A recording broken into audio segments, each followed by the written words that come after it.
Break के बाद स्वागत है और हम बात कर रहे हैं पूर्वांचल की। तमाम राजनीतिक पार्टियां पूर्वांचल को साधने की कोशिश कर रही है, क्योंकि ये पूर्वांचल की जो राजनीति है बहुत सारे एलिमेंट से मिलकर बनी है और ऐसे में समाजवादी पार्टी भी कोई कोर कसर नहीं छोड़ना चाहती। और अखिलेश यादव इस वक्त बदले बदले नजर आ रहे हैं, काफी आक्रामक अंदाज में इस वक्त नजर आ रहे हैं। इस पर हम लगातार चर्चा कर रहे हैं समाजवादी पार्टी के इस पूर्वांचल मिशन को लेकर।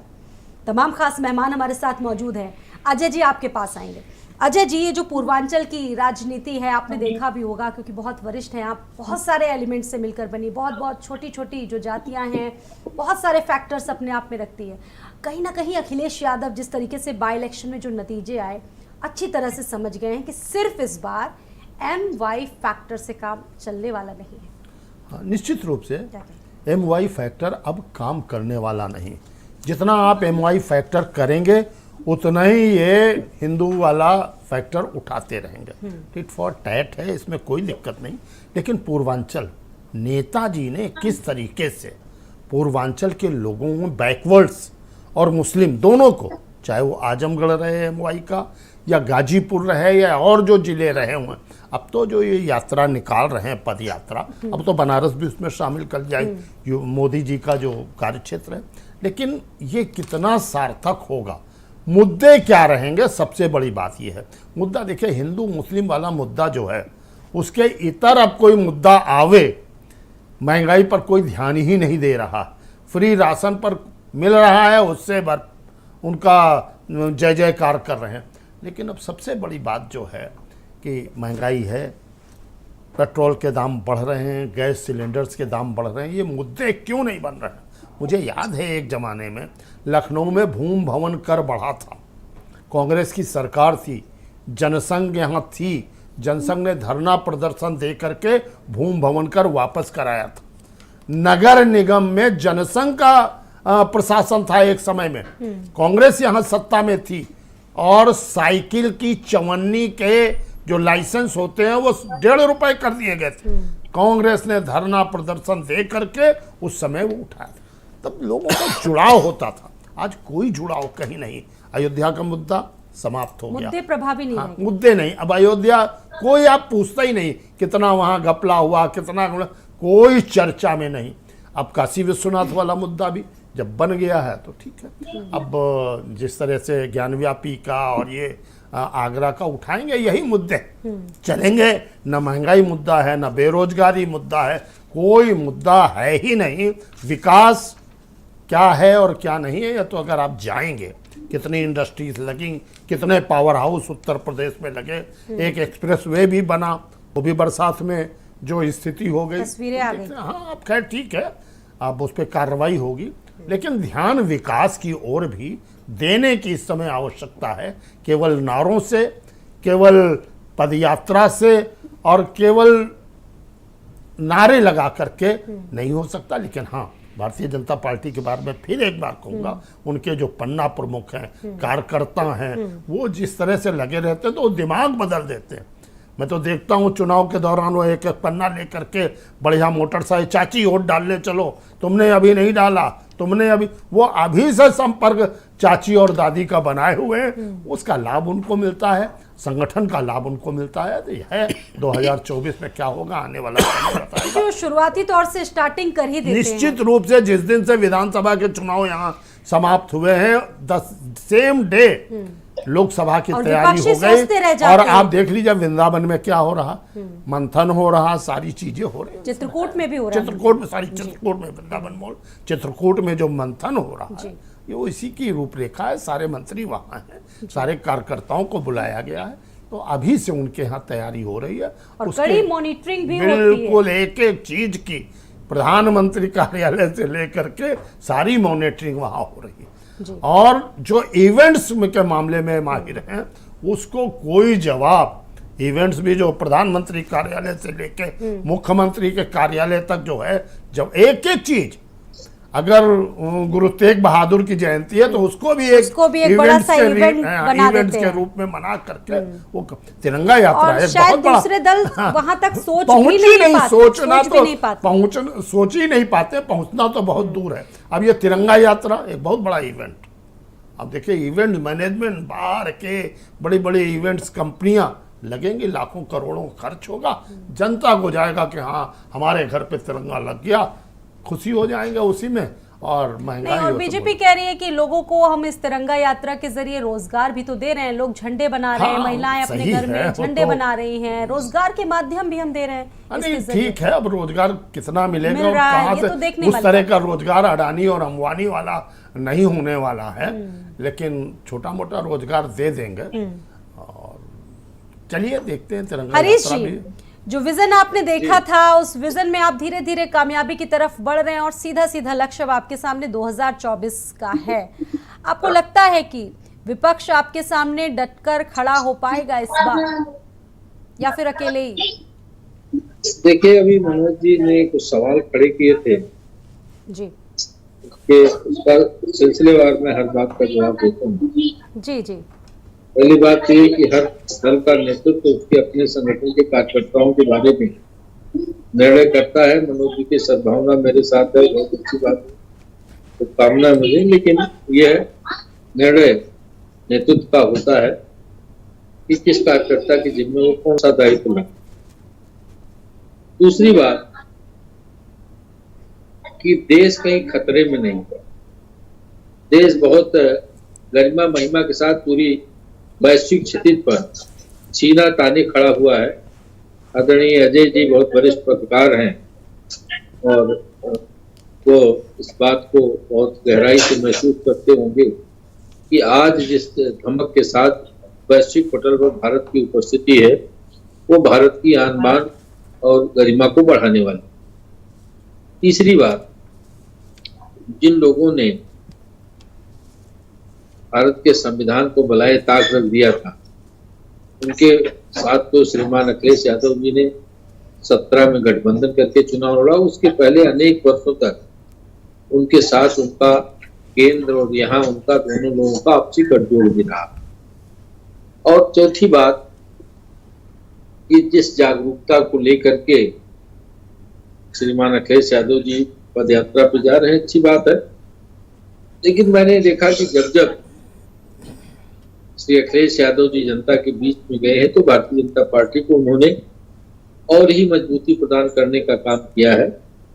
आप वो हरदोई की जनसभा में जिन्ना की माला जपना भी, वो भी एक भारतीय जनता पार्टी के लिए जिस तरह के मुद्दे ये लोग खड़े करते हैं, और वो कहीं न कहीं भारतीय जनता पार्टी के अनुकूल वातावरण बनाता है। वो कोविड की वैक्सीन को भाजपा की वैक्सीन बता देना, विभिन्न तरीके से, या चुनाव संपन्न भी नहीं हुआ था, चुनाव चल ही रहा था, तभी अखिलेश यादव जी की पूरी टीम कर्मचारियों की सूची बनाने लगी थी, अधिकारियों की सूची बनाने लगी थी, पुलिस प्रशासन को आदेश देने लगी थी। तो ये जो जब भी वो फील्ड में निकलते हैं तो कहीं न कहीं इस तरह की बात जरूर आती है कि वो जनता को डराती है, और भारतीय जनता पार्टी उनको, जनता ये समझती है कि एकमात्र विकल्प भारतीय जनता पार्टी है, जो सबके साथ, सबके विकास, सबके विश्वास, सबके प्रयास के लिए सोच रही है। बिना भेदभाव की सरकार है, सब जाति वर्ग संप्रदाय समुदाय को साथ लेके चलने वाली पार्टी है। किसी एमवाई फैक्टर या कास्ट इक्वेशन पे काम नहीं करती, बल्कि सभी को सम्मान मिले, सभी को प्रतिनिधित्व मिले, सबका शासन सत्ता में भागीदारी हो और सब शासन सत्ता के निर्णय में भागीदार बने। ये भारतीय जनता पार्टी के नेतृत्व का लक्ष्य है, और अंत्योदय लक्ष्य को लेकर काम करते हैं, जिसपे आपने देखा कि 2014 में मोदी जी की सरकार आने के बाद लगातार, जो चाहे वो केंद्र सरकार हो, चाहे आदरणीय योगी जी की उत्तर प्रदेश की सरकार हो, जो भी नीतियां और कार्यक्रम बने, उनके दो ही फोकस रहे। एक तो गरीब कल्याण योजनाएं रही, दूसरा चतुर्दिक रूप से उत्तर प्रदेश का विकास कैसे हो, देश का विकास कैसे हो, और लोगों के अंदर खुशहाली और समृद्धि कैसे आए, अपराध पे प्रभावी नियंत्रण कैसे हो, भ्रष्टाचार पे प्रभावी नियंत्रण कैसे हो, इन सब बातों को लेकर के सरकार का फोकस रहा, और उस पर काफी कामयाबी भी मिली। जन सामान्य से जी।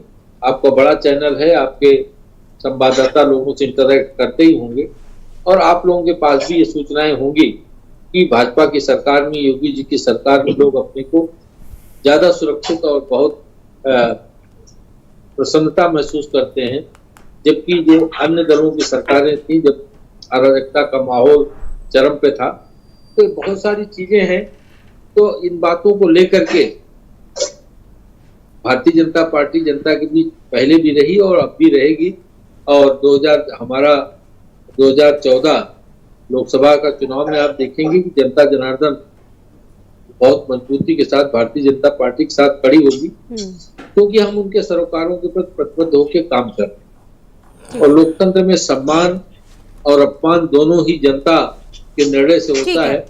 जनता अगर आपके साथ खड़ी है तो आप सम्मानित होते हैं, और जनता ने अगर आपको इस बार भी आप पूरी तरह से आश्वस्त हैं, आपकी पार्टी पूरी तरह से आश्वस्त है। मनोज जी, बहुत सारे एक्सपेरिमेंट अखिलेश यादव इस वक्त कर रहे हैं। हालांकि बहुत सारे एक्सपेरिमेंट देखा गया कि कामयाब नहीं हुए, लेकिन फिर भी वो रुके नहीं। और अब पूरी तरीके से जिस तरीके से समाजवादी गढ़ में, आपके गढ़ में सेंधमारी हुई, अखिलेश यादव समझ चुके हैं, रणनीति बैठानी भी अब उन्होंने शुरू कर दी है कि अब बीजेपी की नजर आपके कोर वोटरों पर है। तो अब ऐसे में आपकी क्या तैयारी है 2024 को लेकर? मनोज जी, देखिए 37.5% वोट अगर यादव और मुसलमान का है तो बीजेपी को चिंता करनी पड़ेगी। और अगर मैं ये कहूँ कि ये सभी जाति वर्ग धर्म के लोगों का 37.5% वोट मिला है तो कोई चिंता का विषय नहीं है। और MY फैक्टर को समाजवादी पार्टी ने क्रॉस कर दिया है।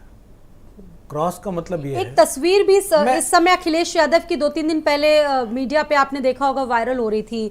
पूजा कर रहे थे, हालांकि ये पर्सनल एक उनकी फोटो थी, उन्होंने ये जारी किया था काशी विश्वनाथ। इस तस्वीर के भी सोशल मीडिया पर और देखिए डिबेट्स में कई मायने निकाले जा रहे हैं। ज़रा आपसे भी समझने की कोशिश करेंगे, क्या ये जो विज़न है उनका थोड़ा सा आगे दिख रहा है? क्योंकि जैसे पिक्चर फ्रेम में उन्हें रखा जाता था, क्या अब उस पिक्चर फ्रेम से थोड़ा सा वो आगे हटकर निकलने की कोशिश कर रहे हैं? समझ सकते हैं कोशिश क्या, मैं वही तो आंकड़े में जानना चाह रहा हूँ ना। इस पैनल में भी लोग बताएंगे, पता नहीं क्या क्या परसेंटेज कहा जाता है। 20% मुसलमान है इस प्रदेश में और टोटल आबादी का, और लगभग 8-9% या 6% ऐसे यादवों को कहा जाता है। अगर उस आंकड़े पे जाऊँ, वो 100% वोट पोल हुआ होगा और हमें मिल गया तो कितना होगा? बामुश्किल 25% वोट होगा, 26-27% वोट होगा। लेकिन हमें वोट मिला है लगभग 37.5%, यानी कि पिछड़ों का, दलितों का, सवर्णों का, ये गठबंधन मिलाकर आप बात कर रहे हैं? हाँ बिल्कुल, गठबंधन। तो गठबंधन को हटा दीजिए ना, तब भी हमारे पास लगभग 32%। अरे तब भी 32%, तो 40 वाले क्या अकेले थोड़ी नहीं पाए? गुलदस्ता तो आपको बिखर गया है। एक सेकंड स्वाति जी, 40% जिनको मिला है वो अकेले थोड़ी नहीं पाए। उनमें भी तो 75 तरीके गठबंधन के साथी हैं। कहीं निषाद जी हैं, कहीं कोई जी हैं, कहीं कोई जी हैं, सब है पूरी। ये सब बगावत खेल रहे हैं अब आपके साथ? नहीं, वो हमारे साथ क्या खेलेंगे, वो अपने आप खेलेंगे। समाजवादी पार्टी इतनी कमजोर पार्टी नहीं है कि इस तरह की, जिस तरह के चतुराई से, जिस तरीके की शासन की पूरी प्रक्रिया को चुनाव में ढकेल के इस्तेमाल करने वालों के खिलाफ अगर हम इतनी सीटें लेके आए हैं तो ऐसा नहीं है कि हम आने वाले दिनों में कमजोर होंगे। हाँ, एक बात महत्वपूर्ण है कि अटल जी के समय से श्रीवास्तव जी राजनीति कर रहे हैं और मोदी जी तक राजनीति करते चले आ रहे हैं। आप उन्हीं पर सवाल उठा रहे हैं। मैं क्यों कर रहा हूं? मैं उनकी पार्टी नहीं, मैं उन पे व्यक्तिगत नहीं जा रहा हूं, मैं व्यक्तिगत नहीं जाऊंगा, लेकिन मैं उनको दो परिदृश्य जरूर दिखाने की कोशिश करूंगा कि अटल जी की वो सरकार थी और वो समय से अटल जी कर रहे थे जब 2 सांसद हुआ करते थे। कहां कंपेयर कर रहे हैं? एक सेकंड रुक जाइए, कहां कंपेयर एक सेकंड। जब 2 सांसद बीजेपी के टोटल हुआ करते थे, अटल और आडवाणी जी, तब भी विपक्ष की एक प्रखर आवाज होती थी और सबको सुनना पड़ता था, चाहे वो अटल जी बोले, आप अटल युग से कंपेयर क्यों कर रहे हैं? मैं कंपेयर नहीं कर रहा हूं, मैं बता रहा हूं। आज समाजवादी पार्टी 111 अपने बलबूते पे और गठबंधन का मिला के फिर भी उनको राजभर को हटा दो तो हमारे पास 120 के आसपास का नंबर है। और अगर हमारे पास 120 के आसपास का नंबर है तो समाजवादी पार्टी कमजोर नहीं है। इस बात को बेहतर तरीके से ये विश्वास है या फिर अति विश्वास है या आत्मविश्वास है, जरा ये भी समझाने की कोशिश। आत्मविश्वास की बात तो मैं मान सकता हूं, अति आत्मविश्वास क्या और काम करने की बात जो कही जा रही है बीजेपी के अजय जी ने कहा कि ये बता दीजिए आजमगढ़ उपचुनाव में अखिलेश यादव क्यों नहीं पहुंचे थे प्रचार करने? खामियाजा उठाया, सीधे सीधे आपकी पार्टी के लोगों ने सवाल उठा दिए थे कि अखिलेश यादव प्रचार करने नहीं पहुंचे, इसलिए आपकी सीट ये खुद ही सारा उन्होंने, सेंटेंस अखिलेश यादव ने अपनी सीट छोड़ी, उसके बाद वो खुद प्रचार करने नहीं पहुंचे। आईटी सेल की टीम से चलता है, एक बात। और उसके सबसे बड़े शिकार हो गए राजभर जी, और उन्होंने वही रटना शुरू क्यों ऐसे लोगों को आप लोग एक मिनट मैं कह रहा हूं, जब बीजेपी की डबल इंजन की सरकार थी, और अजय जी इसके साक्षात गवाह हैं और बेहतर जानते होंगे, जब गोरखपुर और फूलपुर एक मुख्यमंत्री की सीट थी, एक उप मुख्यमंत्री की सीट थी, क्या हमारे नेता चुनाव प्रचार करने गए थे क्या? तब भी हमने उन दोनों सीटों को जीत लिया था, उन दोनों सीटों को। ये ट्रेंड नहीं है समाजवादी पार्टी के राष्ट्रीय अध्यक्ष का जाने का उपचुनाव में, वो हमारे नेता लोग चुनाव लड़ते हैं। लेकिन ये पर्दा डालना बहुत अच्छा, ये हकीकत है स्वाति जी, ये हकीकत है। ये हम आज बताइए, अजय जी से पूछिए कि समाजवादी पार्टी उपचुनाव में राष्ट्रीय अध्यक्ष कब जाते हैं? कभी भी नहीं गए, चाहे वो आदरणीय अखिलेश जी हो चाहे नेताजी हो, उनको कभी जाने। अच्छा, एक आरोप और लगा है वन मैन शो का कि अखिलेश ही अखिलेश, ऑल इन ऑल वही हैं, और किसी को तो मौका ही नहीं दिया जाता आपकी पार्टी में। हाँ नहीं, आरोप लगा है। अगर मैं इसका ये प्रत्युत्तर करूं कि साहब 2 बार से मोदी ही क्यों मुख्यमंत्री, 2 बार से योगी ही क्यों मुख्यमंत्री, और 2 बार से मोदी क्यों प्रधानमंत्री, तो भी तो इसका भी तो जवाब बीजेपी को देना पड़ेगा। लेकिन one man show Samajwadi party नहीं है।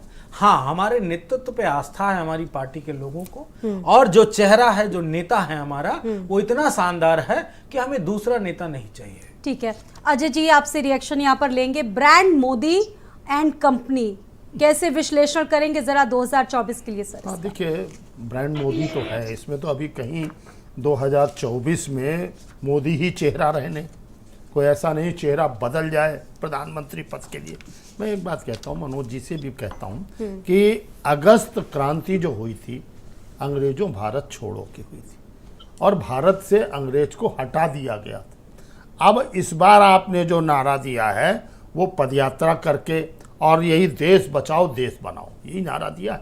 किस तरीके से जनता में वो जागृति आप लाएंगे जो उस आज़ादी के समय में जनता एक हो गई थी और उन्होंने अंग्रेजों को हटा दिया था, क्योंकि उस समय ये पदयात्रा करने वाले केवल देश के लिए समर्पित थे। आज स्वयं स्वार्थ के लिए समर्पित हैं लोग। मैं आपको ये कह रहा हूं, तो कितना सफल होगा मोदी को हटाने के लिए ये पदयात्रा से। क्या मोदी हटा लेंगे आप?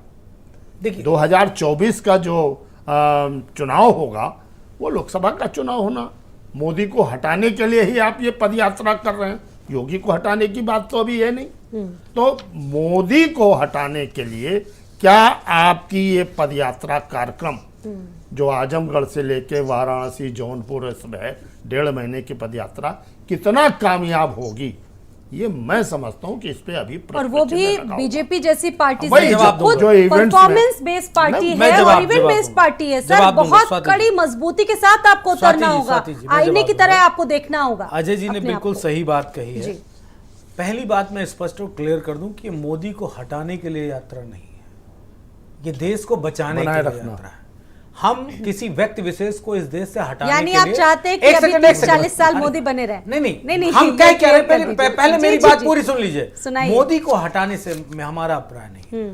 देखिए, हमारा किसी मोदी से नहीं कोई प्रॉब्लम है, हमारा प्रॉब्लम है इनके नीतियों से, इनके पूंजीपतियों, पूंजीवाद को जो बढ़ावा मिल रहा है, इनको जो सरकारी नौकरियों को खत्म किया जा रहा है, इनको जो आरक्षण को प्रतिदिन सहने खत्म किया जा रहा है, जो निजीकरण किया जा रहा है, जो महंगाई लगातार बढ़ाई दी जा रही, देश की जो असेट्स है, ये जो सरकार का खजाना है, ये क्या मोदी जी का है या कांग्रेस का है? ऐसा थोड़ी नहीं है, ये तो आम जनता का है, हमारे आपके टैक्स के डायरेक्ट इनडायरेक्ट टैक्स के पैसे का ये खजाना है। कितने सवाल ये है, मैं अपनी बात में जो आपकी जमीन सर दरकती जा रही है, अखिलेश यादव ये दिखा रहे हैं, ये संदेश देने की कोशिश कर रहे हैं कि वो अभी भी अपने दम पर खड़े रहेंगे, भले ही सहयोगी रहे या ना रहे हमारे साथ, लेकिन हम अकेले खड़े होने का मादा रखते हैं।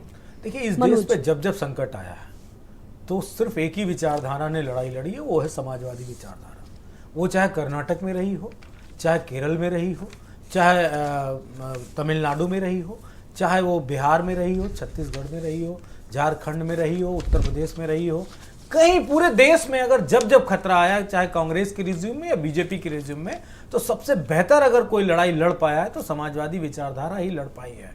तो समाजवादी विचारधारा कोई समाजवादी पार्टी तक नहीं सीमित है, ये विचारधारा पूरे देश में लागू, पूरी दुनिया में ये सबसे बेहतर विचारधारा के रूप में जानी जाती है। यानी कि इससे पहले ये समझा जाए जहां जहां पर भी चुनावों में आपको हार मिली थी, कुछ सीखा है आपने, नसीहत ली है, ये मान ले हम पूरी? नहीं, बिल्कुल। देखिए, हर हार के बाद कुछ ना कुछ सीख मिलती है।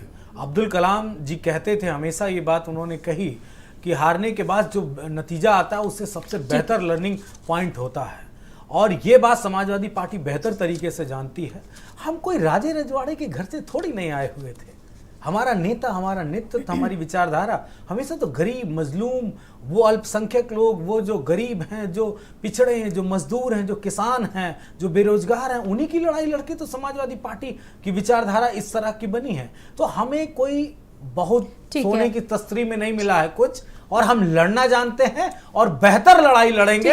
2024 की नीतियों को हटाएंगे, इन नेताओं को हटाएंगे जिन्होंने देश को भंडार किया। मनोज यादव जी, मोदी ब्रांड हमारा दुश्मन। बहुत शुक्रिया आप सभी मेहमानों का, बहुत बहुत शुक्रिया हमारे साथ जुड़ने के लिए, इस चर्चा में शामिल होने के लिए, अपनी राय देने के लिए। कुरुक्षेत्र में आज के लिए इतना ही, दीजिए इजाजत, नमस्कार।